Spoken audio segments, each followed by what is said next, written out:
What's going on, Pokemon Go trainers? Welcome to episode 174 of Lured Up, the podcast where we take Pokemon Go way more seriously than we do ourselves. Lured Up is part of the Pokemon Professor Network, and today is Wednesday, April 14th, 2021. I'm your host, Ken Pescator, joined by my co-host, Adam Tuttle. Adam, hello. What's up? How are you? Ken, what's going on? Hi. What's up? Welcome Welcome. to You sound another chipper. episode. You sound very Lured chipper Up. today. Are you chipper? I'm chip pickaxe ice. I don't know. It's a TCG card. What? Adam is so focused. Oh, this is a Pokemon Go podcast. We got to talk about Go. This is indeed a Pokemon Go podcast, and I do have a full docket of stuff to talk about on this week's show. Got plenty to talk about on today's show. We're going to recap the last week of gameplay. We had the wrap-up of the Spring into Spring event. We had Snivy Community Day, a bunch of new Pokemon in the game. We have Therian Form Tornadus and Landorus right now. We're currently in Rivals Week. We had some new Pokemon, like I said, added. The GBL Great League Remix is a thing. The ban list for this was pretty interesting. I want to talk about that and kind of my thoughts and feelings on how this could kind of play out. The details of Friendship Day have been announced. I'm really looking forward to this event. We also have Sustainability Week coming up, and we urge everyone to get involved. We have a tie-in with the new Pokemon Snap game. That announcement just came earlier today. And we'll finally get into a dive into the Pokeminers APK mine of 0.205.0, which is live now. But there's a lot of stuff that's kind of just buried deep in there that actually hasn't seen the light of day yet, so it's worth talking about. All right, so let's talk about April and where we're at so far, Adam. We had the Tricky Pokemon event, and we had 2 days of like organic seasonal spawns. Then we had Spring into Spring. I was really looking forward to this event because of Chansey and that whole thing. I'm always weirded out when they say this like spring Pokemon in the wild. Like, I don't know what necessarily associates this Pokemon with spring, but like Execute, Marill, Plusle were freaking everywhere. Baneri, we had the shiny Bunnelby as well. And you did nail it last week too. You said that like, why wasn't the Flower Crown Baneri a thing for this event? Which was really weird because Pikachu, Eevee, and then the Chansey line, they all had it. So very weird there. Maybe that's something that they have in their back pocket that Niantic wants to do is put a Flower Crown on a different Pokemon every year to make it kind of relevant and more likely to be caught. Yeah, but they brought back the Eevee and the Pikachu. Right, because it's Eevee and Pikachu. But have one outlier. So like maybe next event, they don't do Chansey, but they do Bunnelby. Huh. Maybe they do Marill. Maybe they do Plusle. Or even Minun. I don't know.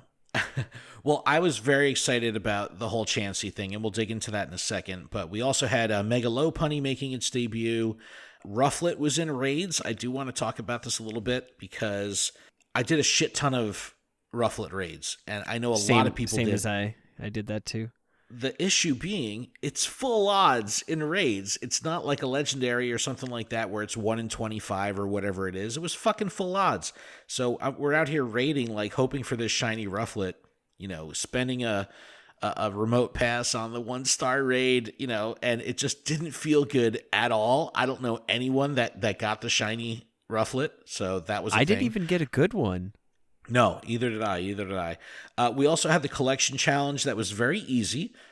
We had Azumarill that was in there that was available in research and raids. That was really the only one that was kind of funky. Diggersby was in there that needed to be evolved. See, that was tricky. That caught me off guard because I was like, what does that mean? Does that mean I have to battle with it? Like, there was no indicator of like that it needed to evolve. It was just sure there was. It had the little evolution symbol next to it. Yeah, I know, but it wasn't super clear. Well, the thing is, a lot of people didn't associate that little image, that little icon with evolution. So they were like, what is that? It didn't, they mean like there's no real legend that points to that. It was just like, what the fuck is that icon? I knew that it was for evolution, but not everyone did. So I can see where you're coming from there. But all of this was happening while we had 2 times Hatch Candy, 1 hour Lucky Eggs, and half Hatch Distance. And then we had Therian Form Thundurus, and now Landorus in raids. But we also had Baneri and Mankey Spotlight Hours over the last 2 weeks. And this past weekend was also Snivy Community Day, so there's just tons of shit going on, as always. Let's kind of unpack all of this.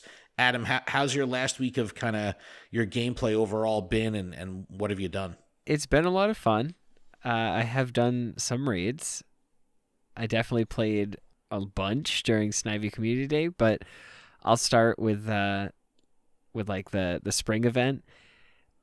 I randomly caught a execute shiny with my Go Plus, and then the day after it ended, I got a house spawn, like a normal, or not the house spawn, but the daily spawn, and it was a shiny Bunnelby.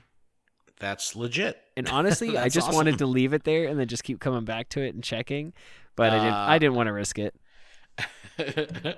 Knowing this game, awesome. Yeah, it felt really cool to like get it, but then it also felt bad because it was after the event. So, but it was nice to actually walk away with one. I was happy with that. I got a bunch of Chanseys, but no Happiny. All right, let's talk about this real quick because we were just on our Zoom call. We had a pretty good discussion about the event, and Heracross Boss from the community said that he hatched 200 eggs over the event and didn't get one Happiny. That feels bad. That sucks really fucking bad. Now, as I talked about on the last episode, I was ready to spend. I was ready to go. I was sitting on about 30 super incubators. I was ready to rip through those and do what I needed to do. I saw like Zoe posting, like, you know, she always gets like the early news because she's on that side of the world saying like, yo, this rate is garbage. There's no fucking, like, people are not hatching these things. And the event starts here in the US. I put my first 2K in a fucking super incubator. And on the first super incubator, I got the Happiny. Not shiny, but I got the Flower Crown Happiny. And I was like, all right, I'm done. I'm backing off, back on the single incubator grind. It is what it is. I was very happy, and I called it a day. So that was a lucky. lot of fun. That's so lucky. Dude. I was very, very, very lucky. So very, very fortunate with that. And I did go fucking nuts, you know, trying to track down the Chanseys and the research and all that kind of stuff. I did get a shiny Chansey in the wild first day of the event, which was phenomenal. I was so excited. Very, very cool. And, you know, of course, I evolved up to Blissey as well. And, after all that, I still didn't end with too much Candy XL for Chansey, not as much as I would have liked. But I got to say, it's very exciting when you have a Pokemon, not even like a new Pokemon or a newly released Pokemon, but a Pokemon that you have an affinity to, like when Delibird is around for you, you know? Like, I love seeing the Chanseys in the wild, so it's like every time I saw one, it was like, you know, you get that little rush, that little like, ooh, you know, a Chansey, like, this is awesome. Yeah, now you see the pink and you're like, oh no, is that a Jigglypuff? It's a Whismer. It's a Whismer. Oh gosh. But no, I really enjoyed the event, though. I thought it was really fun. I did a decent amount, and probably more Lopunny than I thought I was going to do. No shinies there, but I mean, I probably have, I don't know, 1,200 Mega Energy for Lopunny or some shit like that. But what about shiny or Snivy Community Day? You said you did get to play? Yes, I know I deleted some. I think I had 21 or 23 that I caught. Nice. But yeah, it was a good day. Like, I just, like, honestly was in like the first like 5 minutes, I caught so many shinies. I was like, what is going on right now? And then it just got, I kind of like put it away for a little while and then came back to the game. We were traveling a little bit, so we like were driving around. But I did get a bunch and I played a bunch, so it felt good to get a good stock of them. The day before the event, I traded my friend in the community, Ricky, for his shiny Snivy. So I was basically able to get a lucky shiny Snivy right at the event and evolve it right up, and that's what I posted on Instagram. Yep. And yeah, so that felt really good. You that's like the long game payoff that you always hold out for, like the Dex entry with something exciting, like a shiny as the Dex entry. So you had a shiny, lucky, superior Dex entry. That's pretty awesome. Yeah, it felt so good. It felt Can you so imagine if good. it was a Lundo Schlundo? That would have been awesome. A Lundo Schlundo. Yeah, A that would be. Schlundo. But no, I played a bit too. I had, I was hanging out with my son that day, so we didn't like, I didn't want to like dedicate the whole day to playing. I was like, let's just head out for a little while, and he hasn't played Go in a while, so I reset his password and sent him a referral code, and he couldn't enter the referral code. There's a glitch, and we'll talk about that in a little bit. But he couldn't do that. But I played probably for about an hour and a half, 2 hours. Got my full of the event. I wish I could have played longer, only because of the triple Stardust. I mean, you can't go wrong with that. But I had a great time. I thought that the spawn density was phenomenal. The spawn rates and everything was great. Like the event functioned awesome. And there was a lot of people out. Even though I had kind of shitty weather here in Jersey. It was a little rainy, like just rainy enough to not be able to walk around. So I drove around for a little bit, got my fill. I think I still ended with like 12 or 13 shiny out of a couple hours, and then just go plus for the rest of the day. So it was totally fine. But I had a good time. But what about, you said you did a bunch of Rufflet, but did you do any Mega Lopunny? I think I nailed down 2. Let me see how much energy I have. I'm trying to get myself to be a little bit more focused on utilization of megas.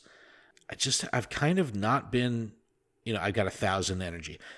So I've just kind of not been engaged with the mega energy mechanic really at all. If there's a good counter for like an active raid boss, that's phenomenal. Then I'll do it. But it's like I haven't filled, normally I would think I would fill out my mega dex just for the sake of doing it. But like I haven't mega evolved the Lopunny yet. You know what I mean? So it's like, I don't know.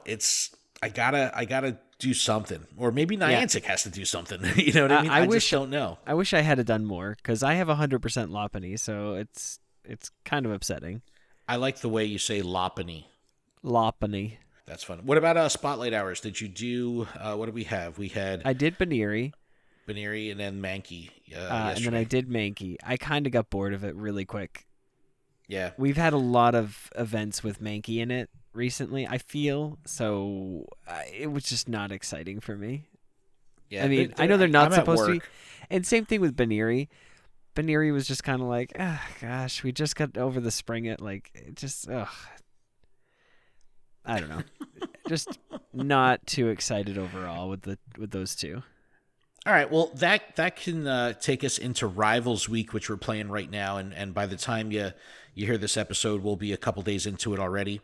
But it kicked off on the 13th. It runs through the 18th, and it brings us the debut of Skrelp and Clauncher, which will be available in the Wild, Raids, and Research. I really like when they do this, and they made it rare this time. Like, I forget what the last Pokemon was that when it was released in the wild, it was everywhere, so it kind of dulled the impact of it being like Tynamo, a new Pokemon. right? Tynamo. It was like everywhere. This seems to be a little bit more rare. I've done a bunch of raids, but I've maybe only seen 1 or 2 Skrelp in the wild, so I kind of like that it's a little bit more rare, but it is available as a standard spawn, so I did like that. Therian Form Landorus is also making its debut this week. Pokemon known for their rivalries like Hitmonchan, Hitmonlee, Makuhita, Meditite, Zangoose, Viper. They're all appearing more frequently in the wild. This is a really good opportunity for the Hitmons. Typically not very common Pokemon, so that's like a must click for me. Even if I'm driving or something like that and I just happen to see like a cluster, like that'll be my first tap. If I see a Hitmon within a cluster, I'm going for that one first. We also had a shakeup with eggs, raids, all that kind of stuff. Nothing too exciting there. But there was a very cool feature called the Global Challenge Arena that measures trainers from around the world to work together to win raid battles. And we had to complete 40 million raids over the event. And whatever time was left after reaching that goal, we would unlock double Stardust for the duration of the event. Now, at the time of this recording, let's see exactly where we're at right now as of Wednesday night, 11:23 Eastern Time. The community is currently at 24,499,982 raids, and we're 2 days, pretty much 2 days into the event. So I saw a lot of mixed feedback here, and Adam, I wanted to get your take on this portion of the event specifically, because a lot of people are saying that this feels like they're putting a little bit more pressure on the trainer to do raids, which makes sense. It's a raid-based challenge. But I saw some blowback from people saying, like, well, does this push monetization? Does this push the pay-to-play, the pay-to-win? And is the 2-time Stardust really worth the reward of going through trying to win 40 fucking million raids globally when we get double Stardust pretty much every month at least? You know what I mean? For something. Like, do you think that this is worth the reward here? Like, I don't know. What do you feel about the global thing? I think it feels a lot like GoFest. Like, it feels like this is something that we should be doing at GoFest. Well, or because they've done the global challenges before. Like, I love the fact that it's a global challenge. I like the real-time kind of measurement. But, like, is the reward worth it? Like, 40 million seems fucking bananas. Yeah, but how many trainers are there? Well, that's the way you gotta, the kind of way you gotta think about it. And it's like, I mean, the cool thing about when you're looking at the results page in the Today view is it shows you kind of like, people on your friends list of how many raids they're doing. And I mean, it's like, so I can see like Ken did 10 and Adam did 2. It's showing me at 10? Oh, I don't know. I'm sure after today it's different. I'm sure after today it's different. I know this morning it said you were at 9. No, I'm at 19 right now. Okay. But like I'm looking at my friends list, fucking reversals at 224. You know what I mean? Like people are going absolutely insane, which is awesome. Like I love the fact that you could see your friends. I don't like the fact that it uses their nicknames because I have people grouped with like, a lot of, like all the creators are called creators. So it's like, if I don't know what their avatar looks like, I don't know who it is. But I don't know. I'm not upset at this seeming like money grubby. I don't think that's the case. I just think that the reward that they're offering for such a huge global effort is not worth it. I mean, don't get me wrong. I'll fucking take it. But what are we going to end up with? 2 days of double Stardust? You know what I mean? Like it seems a little anticlimactic, but nevertheless, we'll move on. Also, it is important to note that the game has been exceptionally fucking buggy lately over the past week. There's been, with the release of, I guess, the 0.205, just a lot of shit is all fucked up. Weird stuff is happening, and Team Go Rocket has been like taken offline. And Team Go Rocket was supposed to be part of Rivals Week. And that whole segment of the event, gone. They pulled it out of the blog and everything. And on top of that, this kind of affects people that were working Super Rocket Radars, the Giovanni quests, like all that stuff. Like things are not great right now from a Team Go Rocket perspective. So it'll be interesting to see if they kind of add any extension or a makeup or something regarding Team Go Rocket, because there just hasn't been any Team Go Rocket activity in the past couple days. But let's kind of unpack here, Adam. What did you think overall of Rivals Week, and does the event feel like it's making sense to you? Like when you see your spawns, like you see the Seviper and the Zangoose and all that kind of stuff. Like, does it feel like a but there's true a heavy focus on like fighting tasks, like for fighting Pokemon, and it's like, well, if everything around me is a Zangoose, a Seviper, and then a whole field full of Nidorans, that really can't get completed. Yeah. So like that kind of feels bad. It's like I wish there was a little bit more diversity in the clusters rather than it just being Nidorans. Well, I'm seeing a ton of like. Makuhita. That's like I'm seeing Makuhita and Meditite. Like that's what I'm seeing by me. But but I would rather that so I could complete those tasks. But in the lore, are Skrelp and Clauncher rivals? Like I'm not sure. I'm like, sure they have to be. Like that, I don't like. I guess they are. I mean, I don't know why else they would release these specific Pokemon for this event, but I thought that was kind of weird. But again, I do like the fact that they're on the more rare side. I mean, unfortunately, I have remote rated a bunch of these things, which sucks.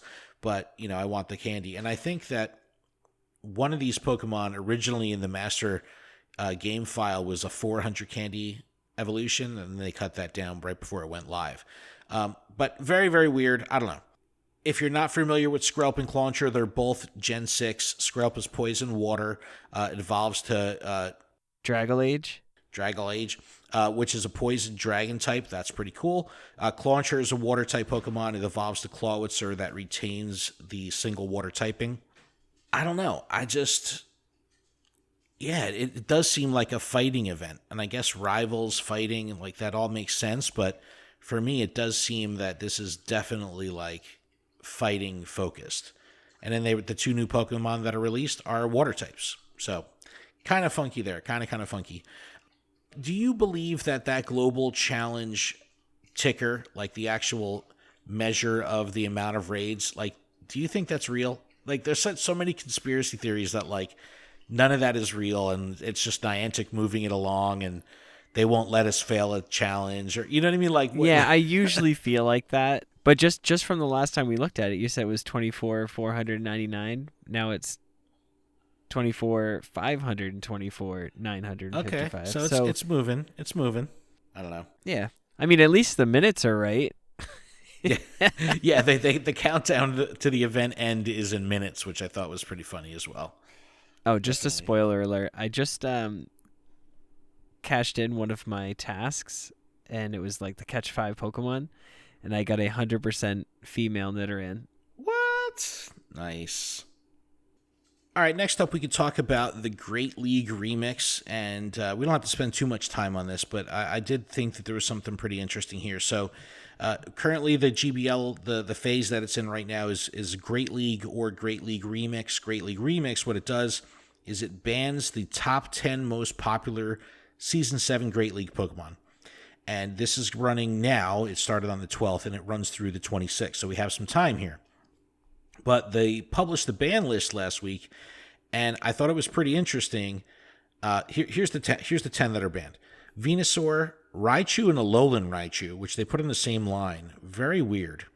Marowak and Alolan Marowak, Azumarill, Umbreon, Skarmory, Swampert, Galvantula, Stunfisk, and G-Fisk, and Talonflame. Now, when I saw this list, the first thing I was just like, what? How is Bastiodon not on this list? How is, Altaria not on this list? And why is Talonflame on there? I understand that we just got it for Community Day, but, like, what? It's so brand new. That's what it feels like. And then, I was kind of having some conversations with John from Ghost Stadium. We were in a chat, and, I brought up the fact that I doubt that the top 10 most popular Pokemon in Great League for trainers that are rank 1 through rank 20, I bet that the top 10 for rank 21 through 24 is a completely different list. And I'm very eager to kind of look at that because I just, like Defense Form Deoxys isn't on this list, but you may not run into that on the lower levels. But as you creep up towards rank 20 and above, you're going to see a little bit more Defense Deoxys. Like, I almost wish that there was, like, how the TCG and the VGC, they use like the power rankings. You know what I mean? Like, I almost wish we had something like that for Pokemon Go. But Venusaur is number 1 on the list? Really? Like, so weird. So weird. Yeah, it doesn't make a lot of sense because there's, like you said, Altaria. Like, yeah, I still see that everywhere. Yeah, I use that shit every fucking match, dude. I'm basic as hell. Like, hell yeah, I use Altaria. I use Azumarill and Bastiodon, like the 3 most basic ass Great League Pokemon. I'm very surprised that Bastiodon isn't on this list. Very, very. But have you given this a try? Will you give this a try? I definitely will give this a try. I haven't tried it yet, but I definitely will be itching for some matches. Any of the 10 on this list here, does that affect your go-to Pokemon at all? Like, no. Oh, then it's all good. No, my go-to is still Arbok. What is it? It's a Prinplup, Arbok, and Sceptile. Those are like my 3 right now. But I've been switching the Arbok for what's the middle one from Chimchar? Monferno. Wow. All right, a little spice, a little oddballs there. That's interesting. But I just thought that this ban list was pretty wild. I wanted to talk about it because it just, I don't know. Let us know if you're using any of these Pokemon. Let us know if Alolan Raichu messes with your Great League. Like, I just don't know. I just don't see it. Don't see it happening. Yeah. All right, let's move on to Friendship Day. Very excited for this one. Now, it's a very short event, but it's still kind of further out on the calendar. But you may want to start getting prepared for this now, especially if you're level 48. So Friendship Day is Saturday, April 24th from 11 to 2. Single day event, 3-hour window. So it's a very small event. Various grass-type Pokemon will be appearing in the wild, like Fungus, Chikorita, Sunkern, Tangela. Those are the ones that are featured in the key art. And completing the Friendship Day Collection Challenge, get this, will earn you 100,000 XP. That's fucking awesome. Rocking Lucky Egg with that shit. Each of the 3-hour events... Each of the 3 hours of the event will also have hourly global challenges. So just like this global raid challenge we have, there's going to be 3 separate hour-long global challenges. When, if completed, will earn you 20,000 XP. So without a Lucky Egg, you have the chance to get 160,000 XP just over the life of the event. That's pretty awesome. So drop a Lucky Egg, you're going to be crushing it. The map will also be raining down green confetti to celebrate grass-type Pokemon. So maybe they're doing this like, all right, Rivals Week is the fighting types, and now Friendship Day will be the grass types. I don't know, but I thought that was pretty neat. The bonuses are also pretty sweet as well. We have an increased chance of lucky Pokemon from trades, and this is actually going to run 2 hours after the event ends until 5 p.m. So this is why it makes sense for trainers that are level 48, because you need to acquire 50 lucky Pokemon to reach level 49. It's a massive, massive task. So this is a good time to stock up on that. Trade distance will also be increased to 40 kilometers. Triple Catch XP will be active for the event duration. And finally, both Incense and Lures activated during the event will last for 3 hours. So now we have the return of 3-hour Lures, which we haven't seen since probably... I don't even know. Community Day in like March or April of 2020. Listen, will these extend? So if I put this one lure down at 145, will it last? Yeah, okay. Hell yeah. Yeah, as long as you put it down in the event window, which is awesome. That's which makes cool. That's same cool. thing like with incense, stack your fucking incense right before the end of the event. So that way you have, you could run the whole day, get the advantage of the 3-hour incense. Also, use the hashtag Pokemon Go Friend when sharing stuff on social. A lot of the blog posts that we're going to be talking about today for these events are have their own hashtag. So Niantic is doing a big push to kind of aggregate their social stuff together. So use Pokemon Go Friend hashtag. Adam, what do you think of this? Is this good for you? I mean, what's your lucky friend situation looking like right now? Do you have a lot of lucky friends? I have so many lucky friends. And how many of those people are like local or at least within the 40-kilometer range? Not very many. Yeah, see? It's like when they first announced this event and they didn't give us any details, it was like, fuck, maybe they'll do some like seriously long distance trading, 100 miles, 200 miles, 1,000 miles. Yeah, like if you're going to give us a 3-hour window, honestly, that's a tiny window. And to like plan an entire day just to like travel somewhere to go meet someone just for these 3 hours, like I don't know if that works. Well, Adam, here's the real question. Should we drive halfway to each other and do our lucky trade? I mean, if you really want to. 3.5 hours each way. To do a lucky trade. No, we're not doing that. We're not doing that. Okay. But the rewards are pretty fucking awesome, though, right? For the collection challenge. Yeah, the rewards are really good. This is good stuff. This is a great opportunity to earn some XP. I definitely am down with that. Now, for me, I don't have a lot of local lucky friends. I'm also not level 48 yet. I'm still 47. So I can't really take advantage of that. However, the 40K distance for me is phenomenal because I have a bunch of different local communities that I play with, but they're within that 40-kilometer range. So I'm going to definitely be able to hit like my trade cap that day from home, which is awesome. And then you get the extra 2 hours to do your trades as well. So I'm excited for that, because whenever they do the 40K stuff, I can knock this shit out. And it's like, now I've been banking all these fucking Chansey, so I'll finally be able to trade away these Chansey and hopefully, pick up some more lucky stuff or get some, I'm still trying to fill out 100% Blissey. I got 100% Blissey, so it's like I definitely want another. And then you need those XL candies. Dude, I did not get enough. I couldn't believe it. But yes, from trading is another good way to get the XL candy. That's why I'm sitting on all the Chansey. So hopefully, I'll be able to rack them up. I definitely have nowhere near enough to max to level 50. But, Chansey's a Pokemon that I might, dump my rare Candy XL. I'm still sitting on those. So maybe just do it. Just do it. I used all mine. Did you really? Yeah, I put them into Garchomp. Nice. Oh, that's right. All right. Well, maybe I'll do that. Maybe I will.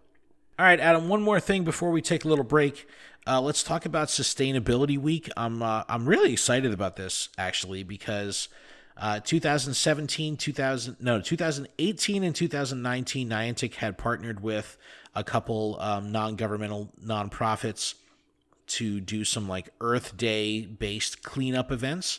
And it was like a really cool thing. My community was very, very active. I live on the beach. We did beach sweeps. We did a bunch of really cool stuff to help clean up. Yeah, I remember you cleaned up the park. Yep, that was cool. Yep. Or the trail. Yeah, we built like an entire trail system in a park. It was really fucking cool. And they had to cancel last year because, the pandemic hit March, April. So this was, this time last year, they had to cancel it. So I'm really excited that this is happening. But over the past couple of years, a lot of trainers came together within their communities, and they did a lot of good. Like, in addition to just getting together to play, they were actually doing good for their communities, like impacting people that didn't play Pokemon Go. And Niantic is putting a new spin on it this year, and they're kind of like taking the organization of it from these local nonprofits, and they're organizing it themselves, which is pretty cool. And first, let's talk about the event in Go, because there's an associated event, and then there's kind of their sustainability portion of it, which is kind of separate. So the event itself is going to run from Tuesday, April 20th, 420, to Sunday, April 25th. Binacle, the two-handed Pokemon, will be making its debut. So if you're looking at it now, we had Tynamo, we've got Skrelp and Clauncher, now we have Binacle. So we're getting a lot of new Pokemon, which is cool, plus the Therian form. So a lot of action with new Pokemon, that's always a good thing. Pokemon like Grimer, Drillbur, Ferroseed, and yes, I said Ferroseed, and more will be in the wild, along with the release of Shiny Trubbish. That's exciting. Really excited for that. Did you say shiny trash? I said shiny trash. Raids and eggs will also be shook up, and you can look for field research as well as a timed research in the Today View. And a free Sustainability Week t-shirt avatar item will be available in the shop. And I'm going to have to change my shirt? Listen, there's going to be 3 tiers of rewards available based on the real-world activations. And this is the buzzword, the Silicon Valley quote-unquote buzzword, activations. And that kind of lines up with Niantic's sustainability campaign that I just mentioned before. I'll link to their blog page and the landing page for the Sustainability Week, the actual campaign, so you can get all the details on it. But long story short, do something good, share it on social, tag Niantic, use the hashtag Sustainable with Niantic with a photo and a description of what you did, and it can be counted as an activation, right? And an activation can include one of these 3 categories. Taking care of your community, so that's something like a trash cleanup. That's really fucking easy. Adopt a new sustainability practice. This can mean riding your bike rather than driving to work, something like that. Or helping out a local cause that is focused on sustainability. That's like donating money or volunteering your time, like that kind of thing. And here's the rewards. So if 2,500 activations happen, 5-star raids will appear more often. That's not too exciting. Tier 2, 5,000 activations. A free 3 remote raid pass bundle will be in the shop. All right, that's pretty good. Now this one, Tier 3, 10,000 activations. Double catch XP. But this is the kicker. All of these rewards will last for a full month. So they would actually run from April 25th to May 25th. So a full month of rewards. That's fucking awesome. And if we unlock the double catch XP, it'll also include the remote raid pass bundle and 5-star raids appearing more often. So if you look at it, you get double catch XP. You've got 5-star raids happening more often that are already giving you bonus XP. You've got the remote raid passes that you get from the bundle, so you can do the raids themselves. It all kind of adds up. I really, really like this. And of course, when anything that comes to like cleaning up and giving back, I'm all about. But Adam, what are your thoughts on the event? Did you ever take part in any of these previous cleanups, and will you do something this year? I feel like I tried one of the years, and it just never panned out. But I mean, I definitely could do something. I'm not sure what, but here's my recommendation. And this year, what I'm doing is I'm doing it solely with my son. So like behind my house, I have like this large area of woods, and there's a walking path that kind of cuts through from like a church parking lot to the other side of the neighborhood. And like, it's a nice fucking neighborhood, nice big ass houses, it's very clean. But for whatever reason, this path that's through the woods is a fucking disaster. And it's always been a shithole, like, since I've moved here a couple years ago. Like, it's just, everything is clean and immaculate, but as soon as you walk through this path, there's just garbage and trash and just bottles, and it's gross. So my son and I were walking the dog the other day. We walked through the path. We're like, look at this fucking mess. We're like, you know what? This is what we're going to do for Sustainability Week. We're going to clean this shit up ourselves. So I recommend using this as kind of like a learning thing for your son, where, obviously you don't want him touching trash and all that shit, but maybe you can go to a park and like clean debris, wood debris, you know what I mean? Like that kind of thing.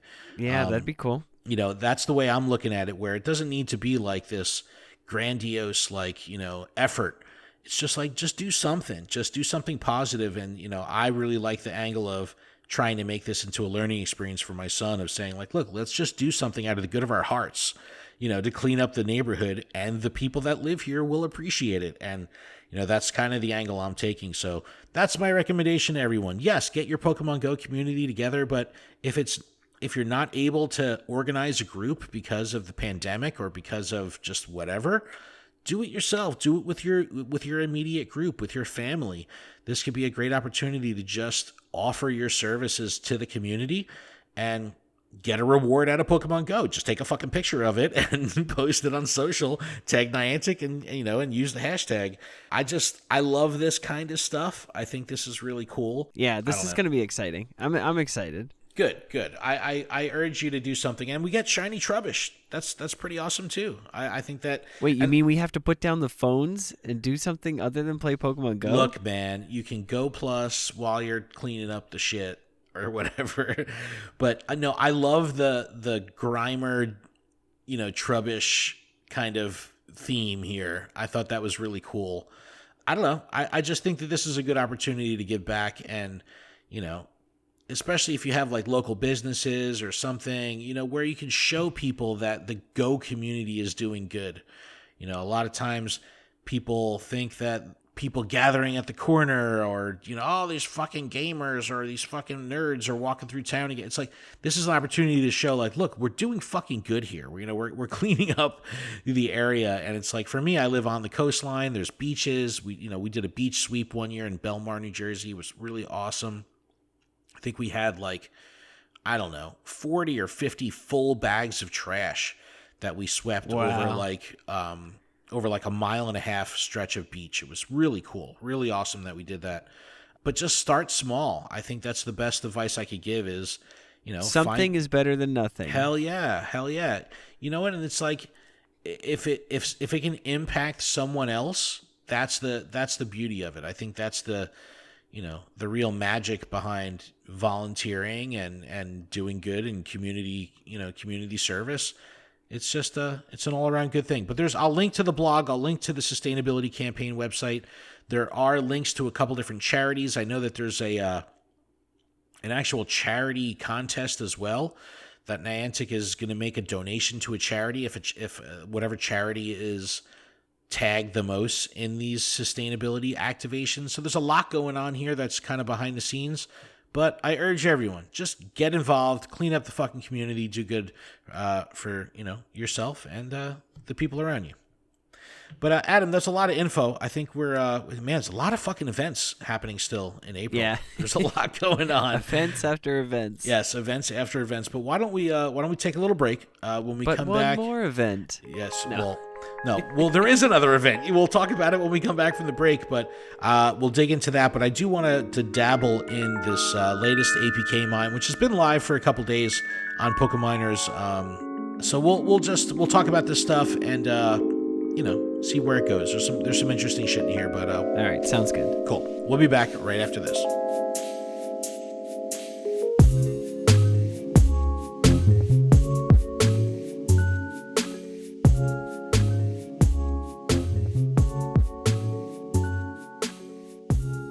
And we're back from our break. We're back from break. We took a break and now we're back. Yes, we did. Thank you so much for that. Appreciate it. A little housekeeping before we get into the ass of the show. This podcast is powered by Patreon. Please check ours out over at patreon.com/PokemonProfessor, where you can support this show for as little as $1 a month. That $1 will get you access to our patron-exclusive Discord, which is a fantastic place filled with fantastic people. And I want to give a huge shout-out to our show supporter tier patrons. Ace Trainers, Adrock, Alex, Andrew, Brian, Brittany, Chad, Carol, Chris, Cody, Eric, Garrett, G-Stacks87, Griggle788, Harry, Heracross Boss, James, J. Mackle, Joltswitz, Justin, Ken, Lynchbot, Malachi, Mike, M-Pits, Pokénabot, Purple Pancakes, Ricky, Sam, Smeatwad, The Joker, The Noise, and Wood Woes Wolf. Thank you all so much for your support. We really appreciate it. Also, a huge shout out to our gym leaders. Absolutely Ryan, Dig Dug Rob, Jamal, JD Mojo Jojo, Magikarp DM, MD, Talon Tish, and TN Comics Wiz. Thank you so incredibly much. And also, huge thanks to a bunch of new patrons this week. We had Ghastly Girl, Daniel, Cassie, Martin, Steve, and James. Thank you so much for joining at the Discord tier, and many of them also used our discounted annual patron plan. So definitely check that out. Save yourself a couple bucks and support us for the year. And, of course, a ton of love to our executive producer, Paul Bott. And if Patreon isn't your thing, there's still a couple other ways you could help us out. If you're listening on YouTube, you can subscribe to the channel, turn on notifications. And if you're listening via a podcast service like Apple Podcasts or now Amazon Alexa, you can take a moment to leave us a review. All right, couple bits of miscellaneous news here, Adam. Are you still on like the Pokemon Go YouTube grind? Like, you still watching YouTube videos? I have stepped away from content watching recently. So I have also, like, I used to watch like everybody.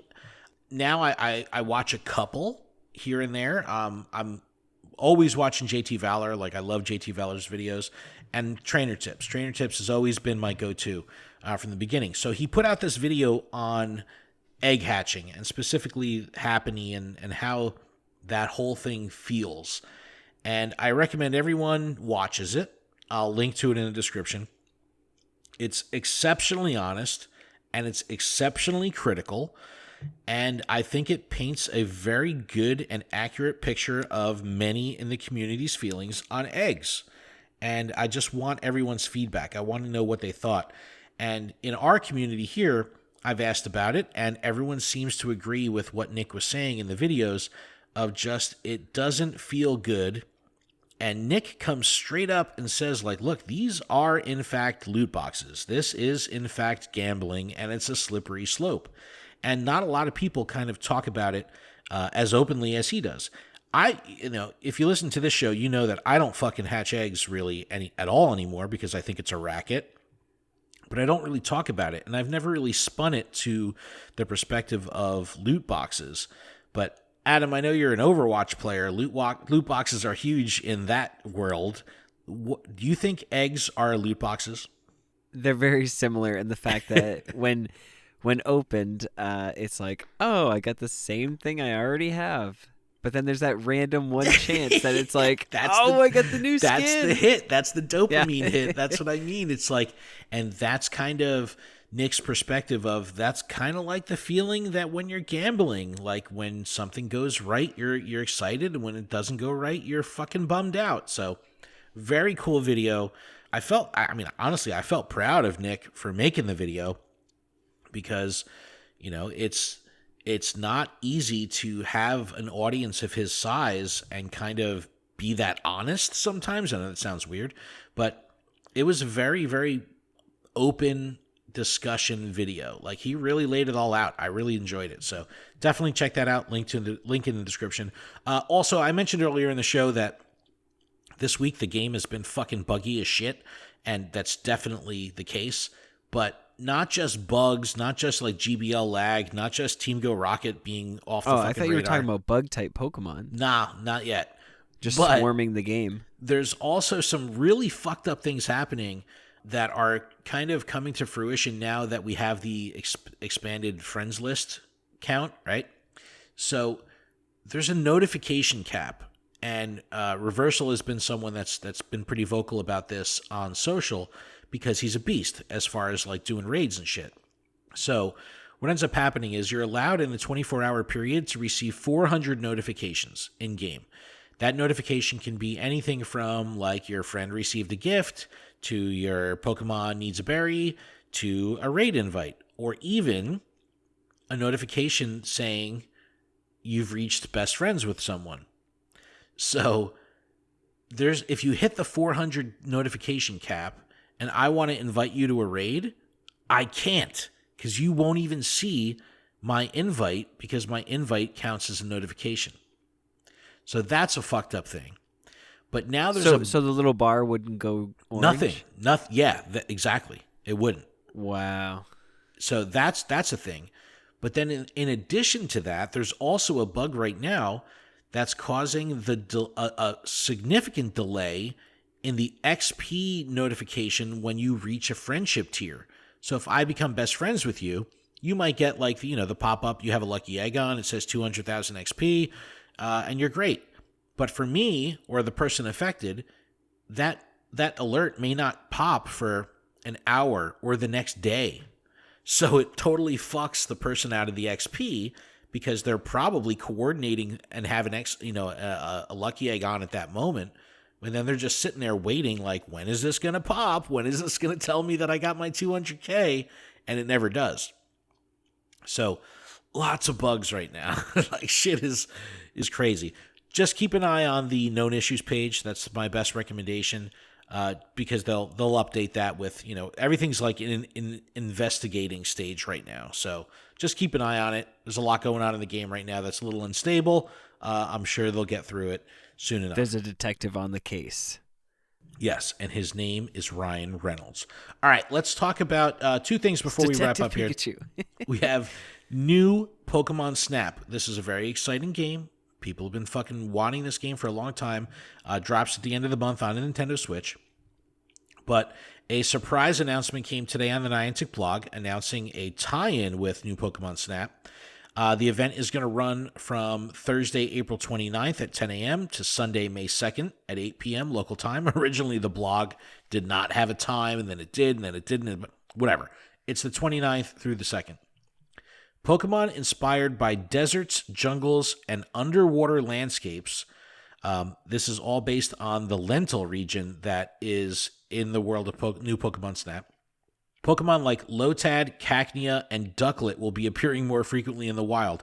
Dude, fucking Ducklet again. Why? We just had Ducklet for Weather Week. Why Lotad? We just had them. We just had both those, Ducklet and Lotad. For the rainy, dude, I don't understand. I don't understand these choices. Like, I really don't. We just had these Pokemon featured, so that's a little weird. But they're going to be in the wild. Now, Smeargle will be appearing more often in snapshots, and if you're lucky, you might encounter a shiny Smeargle. This is very exciting. However, The blog goes on to say, Smeargle will only appear in a limited number of snapshots a day, and I'd imagine this is going to be 5. Typically, when they do an event with the snapshot surprise thing, it's 5 photobombs. So I'd assume 5, but that's just speculation. Now here, Shiny Smeargle will only be available during the event, but may come back in future events. So they're locking the Shiny behind events. How do you feel about that? I don't like that at all. I don't either. It's like Ditto and fucking Unknown. I don't like it. It's like at least give us the shiny potential, and then people will literally take pictures every single day without hesitation. It's one more reason to open up the game. It's one more thing to keep you in the game and engaged. Like it almost feels like a mistake. This is something where it could influence increased buddy interactions, increased creative interactions of people actually taking proper photos. Exactly. Give me the reason. That's right. And I'll be like, no, there's no good reason. Well, the reason, I'd imagine, from Niantic's side is because now they have another piece of ammunition to put in their back pocket for events. Hey, Shiny Smeargle's back. You know what I mean? That adds more hype to an event. But I do think that the community at large would really benefit from this constantly being a thing. Yes, 100%. Like, are you on the best buddy grind? Like, are you working your best buddy friendship levels? Not as much as I should be. But if you had, I keep going back to Delibird. But if you had a Shiny Smeargle chance, you probably would take another snapshot a day, right? Yes. Yep. That's what I'm saying. Like, I don't know. I don't know how I feel about that. It'd give me a reason to switch out for the 5 times, and like, at least for this event, you know? Yeah. What else with the event? Raids research will also be shook up with lentil-based Pokemon, and there will also be a timed research focused on taking snapshots, and this is fucking awesome. A camera avatar item will be available in the shop, along with a sticker that you can get in the shop and at PokéStops. But dude, a fucking camera avatar item. All the photogs have been like asking for this for so long. So, that's exciting. I know. I'm very excited that they finally get that. And if you're, going to be taking pictures during this event, as always, use hashtag #GoSnapshot when you post your pics to social. What about the game New Pokemon Snap in general, though? You going to be picking this up for the Switch? I'm still not finished with Sword and Shield, so I don't know. Is the answer? So it's definitely something I want. It's just not something that I need on release day. Yeah. Like, I could wait for a sale. It's a Nintendo title, man. I understand that. When are they going to do a sale on that shit? But no, for me, I don't have access to a Switch. I did. I got divorced. The Switch went with my son. I only see my son half the week, so I don't get a chance to play the Switch as much as I want. So I think this is going to make me buy a Switch for myself. I hate to say it, but this could be a system seller for me. I want this game so fucking bad. I think I'm going to have to buy a Switch. Go for it. The only person stopping you is you. It hurts to even say. But I definitely want to play. Just to confirm here, it does suck that like Ducklet is fucking a featured Pokemon again, right? Like this, yes, I don't get that sure. Because I hatched one, and I was like, oh man, why am I hatching a Ducklet right now? I don't know.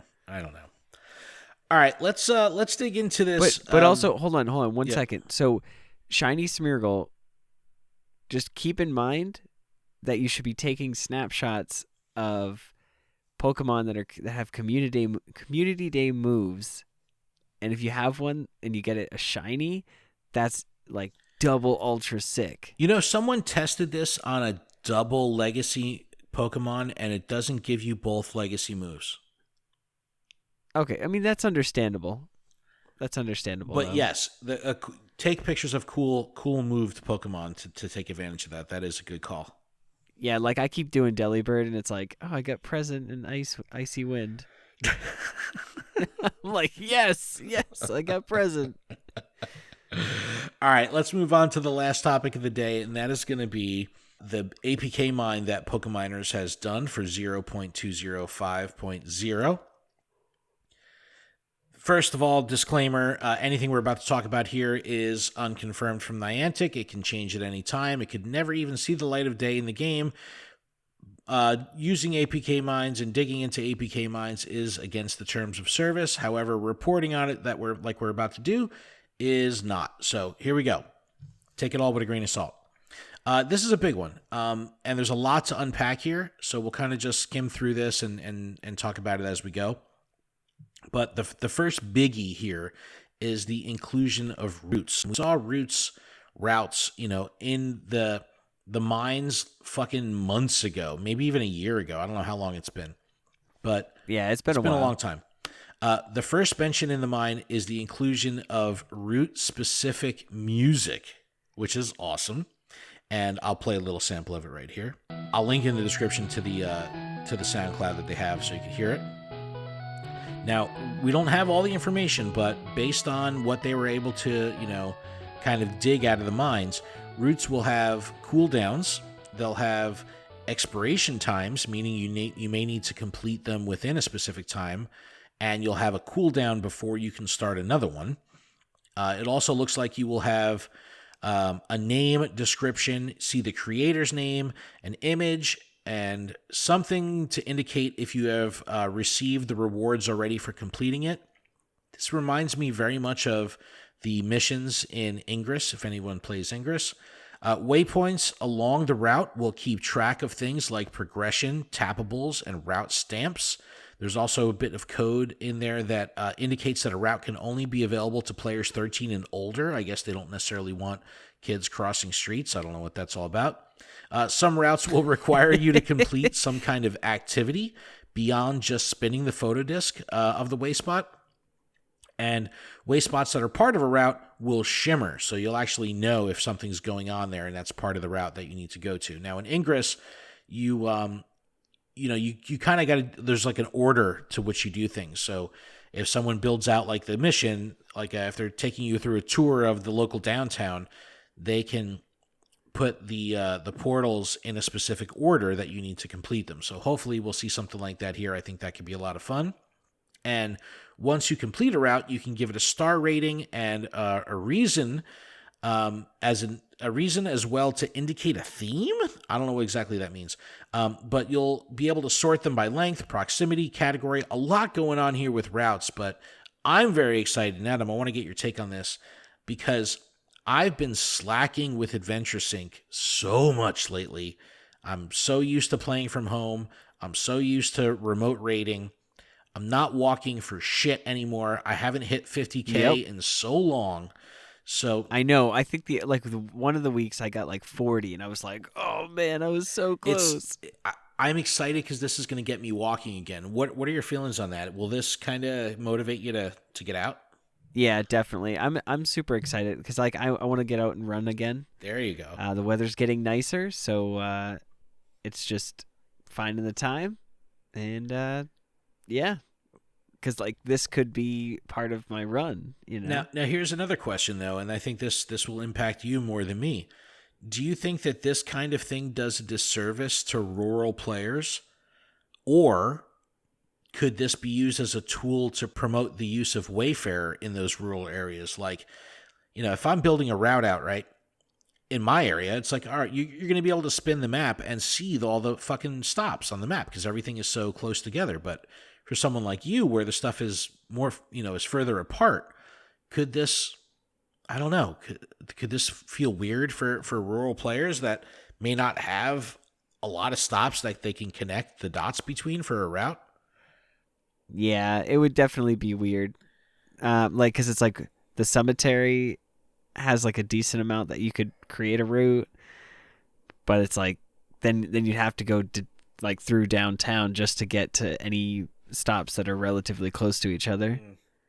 But maybe in that same token, though, it will increase the use in Wayfarer. You know what I mean? Like maybe Possibly. that's the silver lining I'm looking at. It's like, oh man, I can't take advantage of routes in my area because there's not enough Pokestops. Well, maybe I'll take the bull by the horns and fucking get out there and start submitting. That's the way I'm looking at it. But it'll be exciting to see how this rolls out.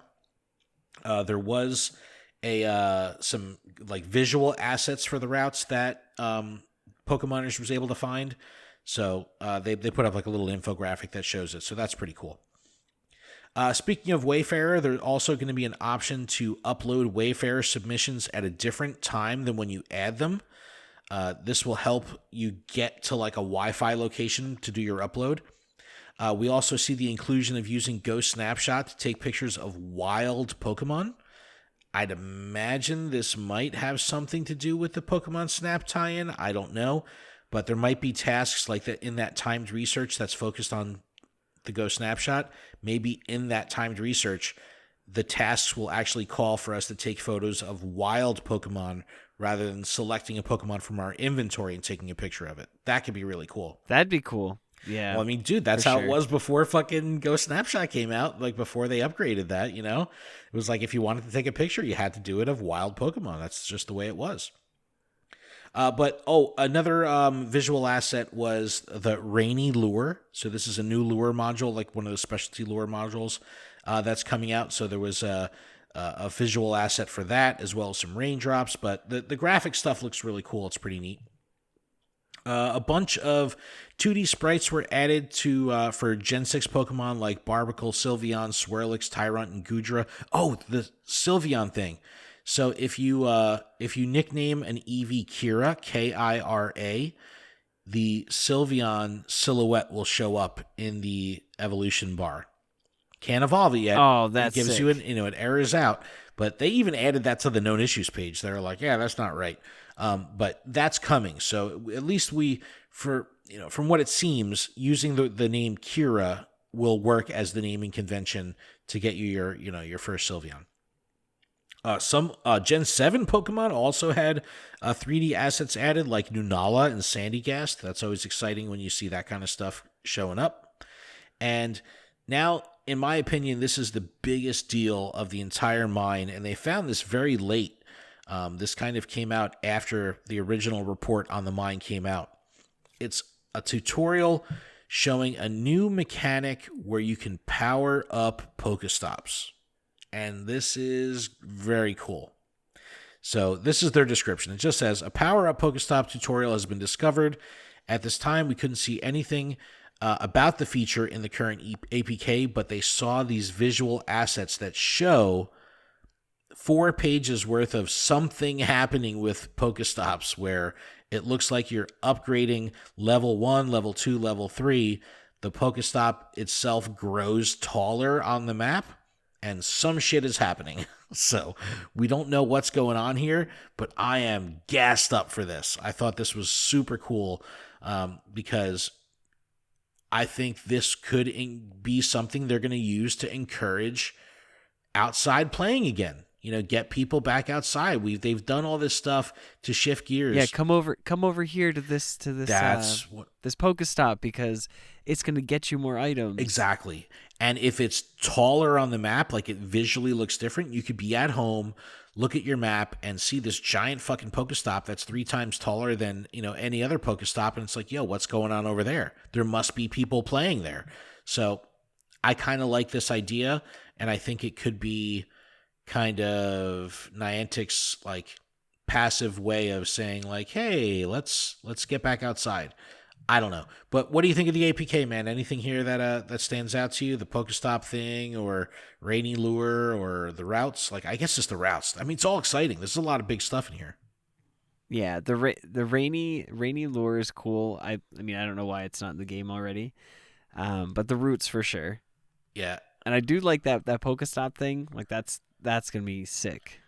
If this could mean more Pokeballs, this could be a great thing for rural players.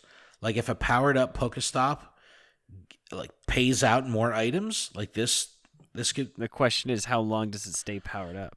Or what do you have to do to power it up? You know what I mean? Like, do you have to spin it a certain number of times? You know what I mean? Like, how do you do it? So I don't know. I was asking. I don't know. I don't know either. I just know these tutorial photos that the miners found, but very exciting shit. I'm looking forward to it, and I love the fact that we're running 0.205.0 right now, but all this stuff is still in there in the background that's not live. I love when that happens. So very, very cool stuff. But Adam, we did it. That's a show. We did. Yes, we in fact. Oh, we were supposed to hit record. Yes. Well, good thing I recorded on my side as well. So. Oh, good. But thank you so much, everyone, for checking out the show. We really do appreciate it. Please check out luredup.com for everything we have going on with the show. PokemonProfessor.com for everything we have going on at the network. Check out our YouTube channel. I released a video podcast with the crew of Incensed Podcast, which was hilarious and awesome to record. Super proud of it. So definitely check that out on YouTube. The audio version of that will be coming out this weekend as well. And if you're looking for any TCG stuff, check out Adam's other podcast, Special Conditions. All those feeds available everywhere podcasts you can get. And we have our general Pokemon podcast and anime podcast, Gotta Watch Them All. So definitely check that out. You can find all the links to everything on PokemonProfessor.com. But Adam, if that's it, I believe that would in fact be it. And then if that is it, that would in fact be it. Is that it? Well, we are talking about Rivals Week. I did catch a Drillbur, and it's a rank 3 for PvP and Great. You know, Adam, I gotta call you out, man. You're always concerned with all these PvP Pokemon and collecting them, but I never see you doing PvP. You have I just like knowing that I have a good you squad. have all these great Pokemon for PvP and you don't use them. Yes, because all my Stardust is all to these 100%ers. Oh my god. Oh dude, I spent so much Stardust because of Chansey and all I think that's one of the comments I got on that the Survivor video. It's like, oh, looking bad on Stardust. I'm like, yeah, I just spend it. It's so funny. That's so funny. It burns a hole in my pocket. I'm just gonna spend it. All right, everyone. Thank you again for checking out the show. We really do appreciate it. Keep training trainers.